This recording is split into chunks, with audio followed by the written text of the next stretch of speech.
Olá, bem-vindos! Estamos chegando com o Jornal da Cidade, mais uma edição desta sexta-feira, dia 12 de fevereiro de 2021. Muito obrigado pela audiência. Estamos com os nossos comentaristas, Aline Scarelli, Fernando Gessi e Adolfo Padilha, para discutir as principais informações do dia e aquelas que têm impacto aqui na nossa região de Presidente Prudente. Bom, a gente começa com o destaque de Fernando Gessi. Seja bem-vindo, Fernando.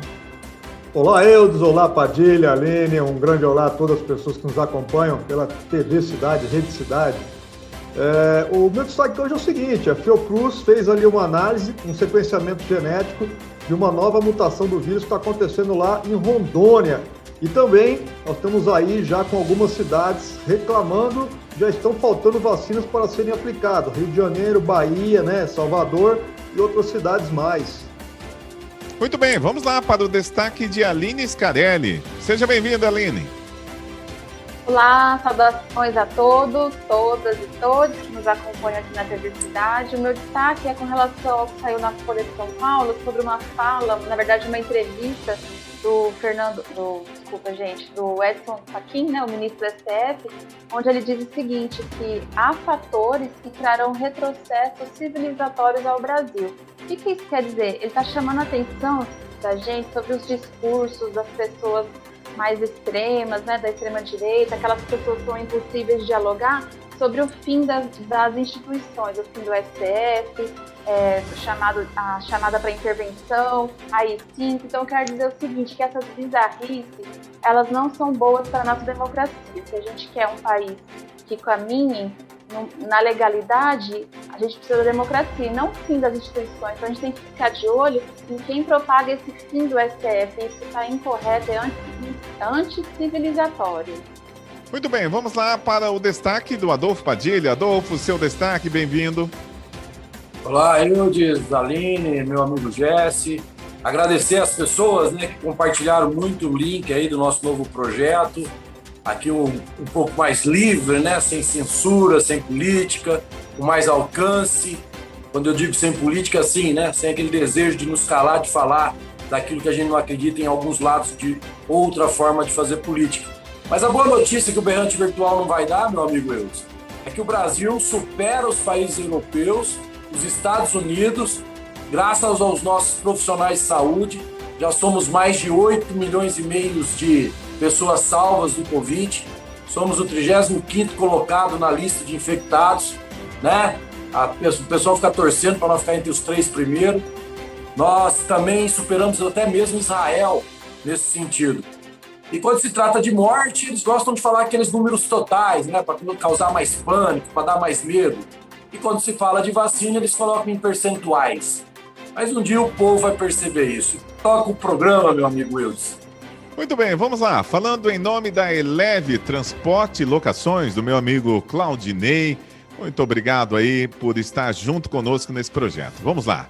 Apesar de contar com novas vagas, a taxa de ocupação de leitos da unidade de terapia intensiva voltou a subir na região de Presidente Prudente e atingiu 77,4%, de acordo com o boletim da Vigilância Epidemiológica Municipal. O órgão retomou essa semana a divulgação dos dados completos sobre a pandemia, após uma recomendação do Ministério Público Estadual.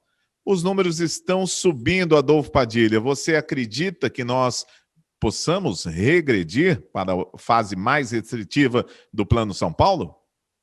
Não, eu acredito honestamente que esses números são números jogados e eles não vão direto no foco. O que eu quero dizer com isso? Eu, desde o começo, defendo aqui, vivemos uma pandemia, uma crise que tem altos e baixos, nós precisávamos ter um hospital de campanha.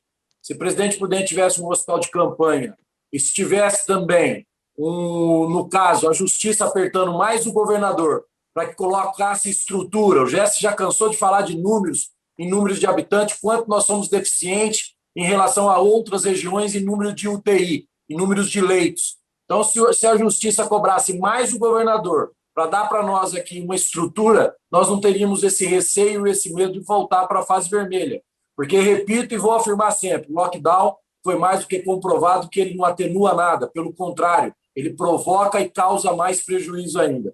Mas a gente sempre alerta também, o vírus existe, o vírus é perigoso, as pessoas têm que se cuidar, manter um certo distanciamento, mas isso não significa trancamento dentro de casa, muito mais imposto de uma forma autoritária pelo governo. Como a doutora Aline disse na sua abertura aí, a democracia não funciona assim. Fernando Gessi, a sua opinião? Esses números aí vêm nos preocupando um pouco. Na verdade, não é só a taxa de ocupação aqui na cidade de Presidente Prudente, é no Brasil inteiro. Nós estamos aí batendo os números, já superamos os números do pico anterior, vamos dizer assim, da primeira onda, segunda onda, ou sei lá. Para mim, esse negócio de onda é uma grande palhaçada, que nós temos que resolver o problema dessa contaminação, desse vírus, e alguma coisa está dando errado. É lógico que está dando errado. E é aí que entram as análises em cima dos dados. Nós comentamos aqui ontem que qualquer informação, seja ela feita com qualidade, coisa que nós não estamos vendo, porque parece que está tendo uma divergência, tem gente morrendo e não entrando na lista, tem gente ressuscitando, tem umas coisas aí um pouco estranhas. Mas o doutor Marcelo Crest, que é o procurador aqui da cidade de Presidente Prudente, ele foi na mesma linha do que nós falamos ontem. Toda a informação é necessária. Por que ela é necessária? Porque através desses dados, e hoje nós vivemos no mundo da tecnologia, é através desses números que os nossos gestores tomam as suas atitudes, fazem ali a criação, a mudança, a alteração das políticas públicas de combate à pandemia. O que nós estamos vendo no Brasil é uma verdadeira baderna generalizada. Não tem um pai aqui dentro? Tem que ter um pai. Ou seja, quem é que coordena tudo aqui no Brasil? Quem que manda nesse país? Ninguém, né? Pelo jeito, né? Porque o STF fala uma coisa, o outro fala outra coisa. Isso que precisa ter uma congruência, uma convergência de políticas públicas a nível nacional. Infelizmente, nós não vimos isso.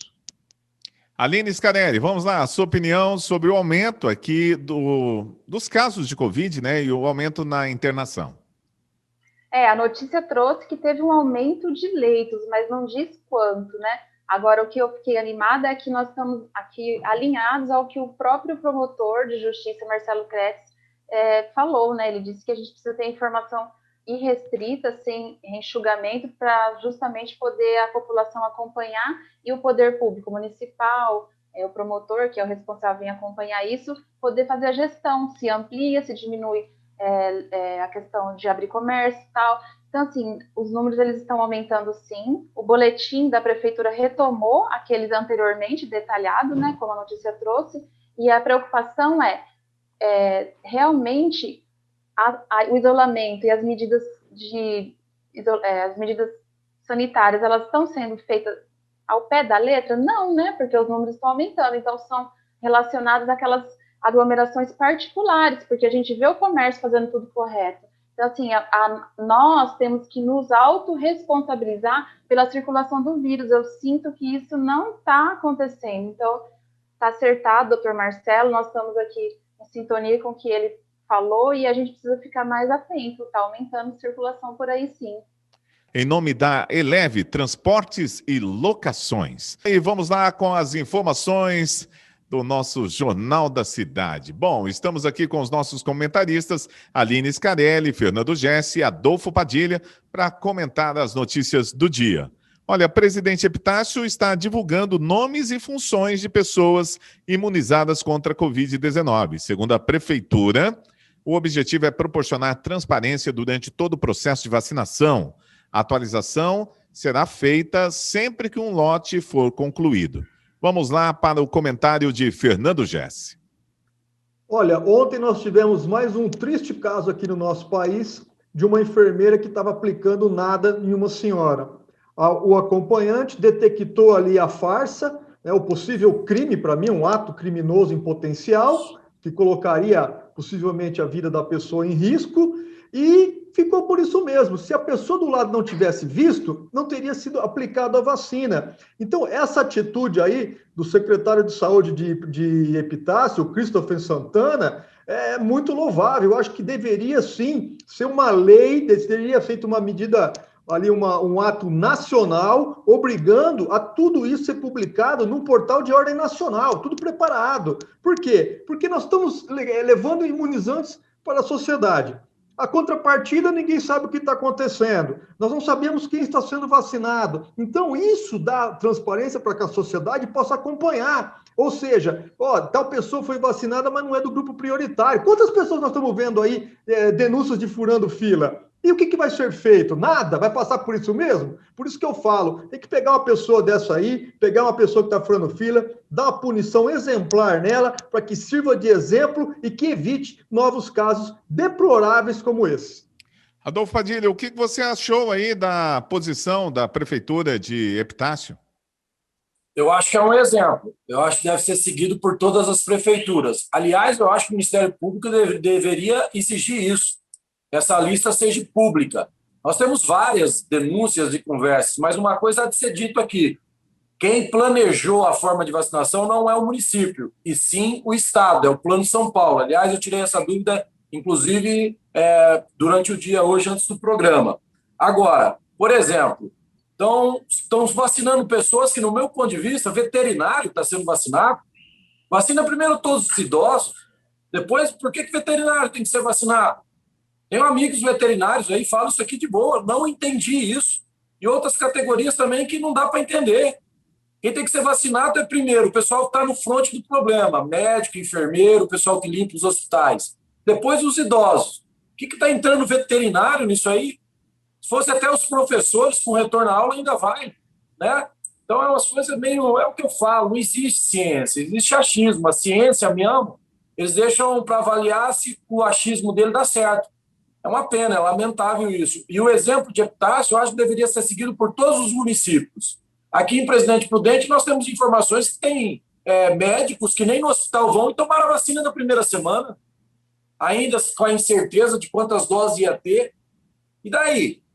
Pode ser mentira? Pode ser fake news? Não, pode ser, claro que pode ser. Mas se isso for verdade, a gente quer saber o nome dessas pessoas. A gente tem o direito de saber o nome dessas pessoas.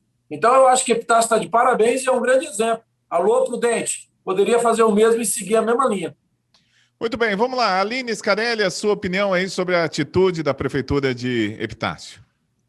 Preciso pegar um gancho na fala do Jesse, que ele falou que precisamos de um pai. Eu acredito que a gente precisa de uma mãe, porque a mãe, a mulher, tem o dever de cuidado. Nós precisamos falar o nome da prefeita aqui, Cássia Furlan. Cássia Furlan, ela é a prefeita, ela determinou ao seu secretário de saúde que fizesse essa transparência. Como é que diz aqui na notícia? Vamos falar de novo. Que ela diz que divulga nomes e funções das pessoas a serem imunizadas. Então, quem está nos assistindo, eu preciso dizer que onde eu vou, onde eu tenho a oportunidade de conversar, eu falo. Os meus colegas aqui são testemunhas disso, que onde tem mulheres com cargo de direção, decisão e gestão, né, tem o poder na mão, tem menos corrupção. O que quer dizer? Tem mais transparência, mais benefício para todos. Isso não é um achismo, é um estudo da Journal of Economic, de 2018. O que ela diz lá? Que as mulheres em cargo de gestão, sob qualquer espectro político, refletem menos morte infantil, menos morte materna, ela tem cuidados e respostas melhores na gestão ambiental. As mulheres também deram, né, a gente está acompanhando, deram soluções positivas no combate ao Covid, exemplo da Finlândia, Alemanha e algumas cidades da Austrália.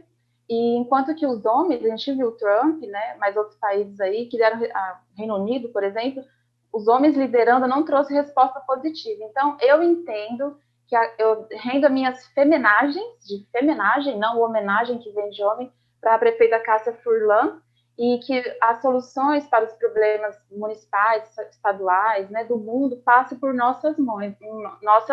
Então, mais mulheres com poder em todos os espaços. Bom, eu ia para o debate no próximo bloco, mas de acordo com o que a Aline disse aqui, eu não posso deixar de falar. Aline, você está dizendo que as mulheres são mais honestas do que os homens e são mais competentes do que os homens. É bem isso que você disse? O estudo trouxe isso, que onde as mulheres têm poder de decisão, gestão e a caneta na mão, elas dão respostas positivas para várias áreas. E a explicação qual que é? Que a gente tem a tarefa do cuidado. Qual que é o cuidado? Cuidado com crianças, idosos, com a casa, animais, plantas. Então, a gente dá respostas amplas e globais. A gente não fica restrita a um universo. Né? Ok. Bom, eu quero dar a palavra para dois machões raízes, assim, se eu posso chamar assim. Fernando Jesse, você concorda aí com a fala da Aline? Olha, eu sempre incentivei muito a presença das mulheres na política. Quem me acompanha sabe disso. Eu tenho um grande carinho, a começar pela minha mãe, pela minha esposa, pela segunda esposa do meu pai. Eu perdi minha mãe com 12 anos, quem sabe me conhece sabe disso. E as mulheres realmente, elas possuem um detalhe a mais que os homens. Concordo com a Aline em determinados pontos. Mas na vida pública, isso nem sempre acontece, porque eu sou uma pessoa que defende que as pessoas que ocupem cargos públicos tenham altíssima competência e formação para ocupá-los. E aí pode ser homem ou pode ser mulher, desde que faça aquilo que aprendeu a fazer da maneira correta, tá? Mas que realmente a mulher tem sim um detalhezinho a mais, sim, um cuidado a mais, o homem é um pouquinho mais relapso em algumas situações, mas é aquilo lá, gente. Tem que ter competência, não importa se é homem ou se é mulher. Muito bem, eu quero ouvir o Adolfo Padilha. Adolfo, a fala é sua agora. A Aline e as barbaridades dela e o Jesse sempre em cima do muro, né? Uma loucura falar um negócio desse. Uma loucura. Claro, se você for pegar do lado sentimental, de intuição, o Jesse está certo, mas a colocação aqui é uma só. Não tem que ter divisão. Eu gostaria de perguntar para a Aline, então, do que ela falou da Suzane von Richthofen, daquela Elise Matsunaga, que picaram, mataram o pai. Aquilo foi decisão? Que lá foi, eu sou competente, vou picar certinho para caber dentro da mala. Absurdo. A gente tem que parar com essa divisão. A gente tem que parar com esse negócio de dizer que um é melhor que o outro. Existem mulheres competentes. Quando elas estão em cargo de comando, são competentes, elas têm, sim, muito mais sensibilidade para identificar problemas, muito mais rapidez. Isso é da natureza humana dela. Mas dizer que mulher, segundo uma pesquisa, é mais eficiente e competente que homem, me desculpa. Existem homens muito competentes, existem mulheres muito competentes. Então, essa colocação, para mim, é somente uma guerra de ideologia, que não serve para nada, não nutre nada e causa essa discussão. Por isso que eu fico desse jeito, meu amigo Eudes Figueiredo. Aline, 15 segundos para você arrematar aí. É pouco tempo para tamanha blasfêmia. Mas você já falou bastante sobre isso. Então, vamos lá. Vamos lá. Nós estamos falando aqui de pessoas com cargo de gestão e decisão. É preciso ouvir as palavras gestão, decisão e cargo, né? Ali, aqueles crimes, elas não estavam numa questão pública, era privada. Vamos separar, gente. Não sou eu que estou inventando dados, não. É respostas positivas. Então, assim, o estudo traz isso. É só pesquisar lá no Google, gente. Não estou inventando a roda, não. Respostas positivas e não só sensibilidade, a competência. E você homenageia essas pessoas? Não, homenageia as mulheres que têm respostas positivas aos conflitos. O sistema político, ele é masculino, então, Jéssica, é difícil a gente chegar lá. Então, as competências também é difícil de chegar lá. Não, a discussão é comigo, Aline, não vai pro Jéssica, não. Não vai pro Jéssica. Onde é difícil chegar? Eu gostaria de saber onde é difícil chegar. Ô, Padilha, nós vamos para um rápido intervalo e voltamos já daqui a pouco em nome Eles são que nem um leão da montanha. Quando você aperta, eles querem sair pela direita. Nem pela esquerda, pela direita. Peraí, deixa aqui. Agora é minha vez. Sim, sempre é muito bom, né? Colocar todos os lados aí discutindo os assuntos. Bom, vamos lá então com a Aline Scarelli, Fernando Jesse, Adolfo Padilha, para a próxima notícia. A Autoridade Nacional de Proteção de Dados diz que vai investigar o vazamento de informações de brasileiros. O PSafe, empresa especializada em cibersegurança, diz que mais de 100 milhões de brasileiros tiveram os dados de celulares expostos. O vazamento foi divulgado na quarta-feira desta semana. Vamos começar com ele, Fernando Jesse, nosso especialista aqui em informática. Olha, eu vou resumir isso aí tudo em uma única palavra, incompetência, tá? Por quê? Antes desse vazamento aí de 100 milhões de dados, onde acusam-se, por exemplo, duas empresas de telefonia que possuem aí esses dados aí nos seus sistemas, nós tivemos algum tempo atrás o vazamento de mais de 232 milhões de informações de brasileiros, sendo que nós temos 207, 210 milhões de brasileiros, ou seja, até quem está morto aí teve o dado divulgado, possivelmente, né? Que é maior do que a quantidade de brasileiros que possui o Brasil hoje. Agora, como é que faz uma coisa dessa? Isso é uma coisa de altíssima irresponsabilidade. Hoje nós temos aí seguranças, uma segurança muito grande de dados com pessoas competentes que conseguem, por exemplo, nós aqui manipulamos dados de um monte de gente.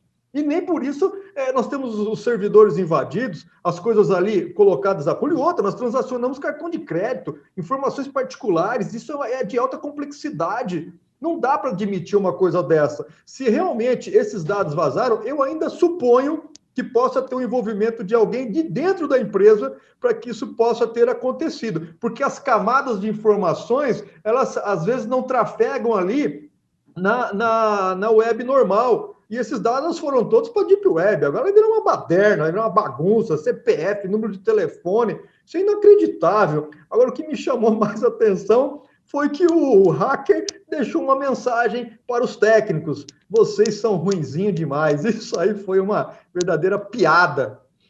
Muito bem, vamos lá então. Aline Scarelli, a sua opinião, os dados de todo mundo estão expostos agora, né? Telhado de vidro para todo mundo. Isso traz prejuízos, porque assim, o vazamento de dados, eles implicam em quê? Implicam em práticas de golpe, danos à reputação da marca empresarial que foi colocada no ventilador, vamos dizer assim, que vazou, né? Ainda a prática de cybervandalismos, temos também a questão de influenciar crianças, né, com direcionamento de conteúdos. 24 horas a gente sofre essa avalanche de dados, né? Então, assim, é direcionado. Então, eu concordo com o que o Jesse falou e também chama as pessoas para assistir aquele documentário que chama Privacidade Hackeada. Tem mais 2 também aí, está sendo muito falado. Eu fiquei muito alarmada com aquilo que eu assisti. Então, assim, se querem ficar mais surpreso com a questão do vazamento de dados, comece a perceber, a ver, a olhar para essa questão que é séria, e isso implica muito na nossa vida. Então, a Autoridade Nacional de Proteção de Dados, a ANPD, precisa estar esperta mesmo. Acho que não podemos perder o fio da meada, não. É muito sério isso. Informação é poder, né? Na mão errada, inclusive. Muito bem, vamos lá. Adolfo Padilha, será que seu nome está entre os que foram hackeados aí? Com certeza, e tenho certeza que na hora que viram, ficaram com dó e agora estão querendo descobrir minha conta para depositar.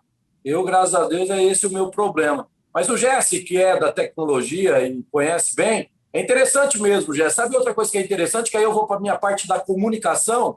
Como as empresas, tem muitos técnicos dizendo na rede social que não é que os caras invadiram, é que as empresas não investem em segurança, só querem ganhar dinheiro. E a imprensa, porque essas empresas, como, enfim, todas elas aí, a gente não vai dizer o nome aqui, né, infelizmente não pode, elas, por terem grandes contas de publicidade, a matéria jornalística não fala o nome dessas empresas. Elas falam que se vazou mais de 100 milhões de dados, mais de 150 milhões de dados de documento de veículo, mas elas não dizem empresa A, empresa B, empresa C, para que nós, consumidores, tenhamos o conhecimento de que, peraí, eu tenho um celular aqui que esse cara não está cuidando da minha segurança, não está investindo na minha segurança. Agora, a dica que eu dou para todo mundo, Eudes, pega a tecnologia da urna eletrônica, que é inviolável, é a única que é inviolável. Veja bem, os caras conseguem 100 milhões de dados, 150 milhões de dados de automóvel, mas não conseguem violar a urna eletrônica. Pega aquela tecnologia e coloca aí, acabou o problema, já que ela é tão inviolável assim. Muito bem. Olha, nós estamos encerrando o Jornal da Cidade dessa sexta-feira. Eu quero desejar a todos, primeiramente os nossos participantes aqui, Aline Scarelli, Fernando Jesse, Adolfo Padilha, um ótimo final de semana. Na segunda-feira nós voltamos. Lembrando que, olha, no canal da TV a cabo, na Claro TV, no canal 525, você acompanha a TV Cidade. Por força contratual, estão sendo resolvidos alguns detalhes aí que na próxima sexta-feira vai estar tudo funcionando normalmente. Por enquanto, você acompanha nas redes sociais, nas nossas redes, também no YouTube, Facebook. Aline, Fernando, Padilha, bom final de semana para vocês, viu? E até o nosso próximo encontro. Valeu!